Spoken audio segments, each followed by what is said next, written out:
অত্যন্ত দুঃখের সাথে জানানো যাচ্ছে যে জনপ্রিয় কন্টেন্ট ক্রিয়েটর কারিনা কায়সার আপু আমাদের সবাইকে ছেড়ে না ফেরার দেশে চলে গেছে। এখনো ভাবতেই অবাক লাগছে যে আপু তুমি আর নেই।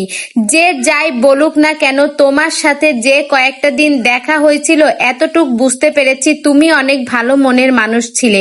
তোমাকে নিয়ে অনেক কিছু লেখার ইচ্ছা ছিল, কিন্তু তোমার চলে যাওয়ার সংবাদ শুনে খুব বেশি মনটা খারাপ হয়ে গেল। তোমার জন্য অবশ্যই দোয়া রইল।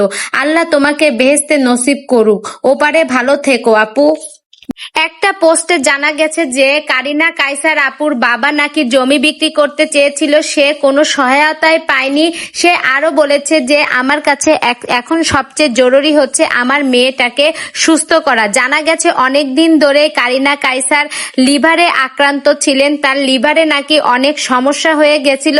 বাইরের খাবার তার খুবই পছন্দ ছিল, আর তাছাড়া সে কিন্তু ফুচকা বেশি পছন্দ করত। বাইরে গিয়ে তার ফুচকা খেতেই হবে, আর সেখান থেকেই কিন্তু জার্ম শরীরে ঢুকে তার এত বড় সমস্যা হয়ে গেছে।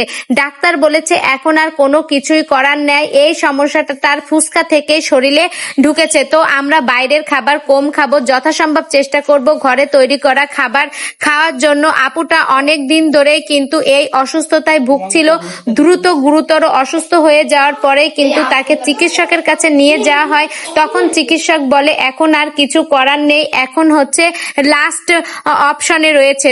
তো দুঃখের সাথে জানানো যাচ্ছে যে আপু এই পৃথিবীতে মায়া ছেড়ে চলে গেছে। এখন আমরা সবাই তার জন্য দোয়া করব, আল্লাহ যেন তাকে জান্নাতুল ফেরদাউস দান করে। আপুটা অনেক হাসি খুশি এবং ভালো মনের মানুষ ছিল, সে কিন্তু মোটাটাকে ইগনোর করেছে।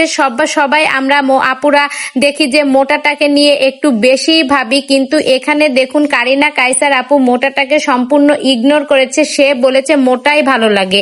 তো এইরকম মনের মানুষ ছিল, কিন্তু সে সবসময় হাসি খুশি ছিল। সে নিজে যেমন হাসতে পারতো, সে আরো 5টা মানুষকে তেমনি হাসাতে পারতো। তো আল্লাহ এইরকম একটা ভালো মনের মানুষকে যাতে জান্নাতুল ফেরদাউস দান করে, এখন তার জন্য দোয়া করা ছাড়া আমাদের কাছে আর কিছুই নেই।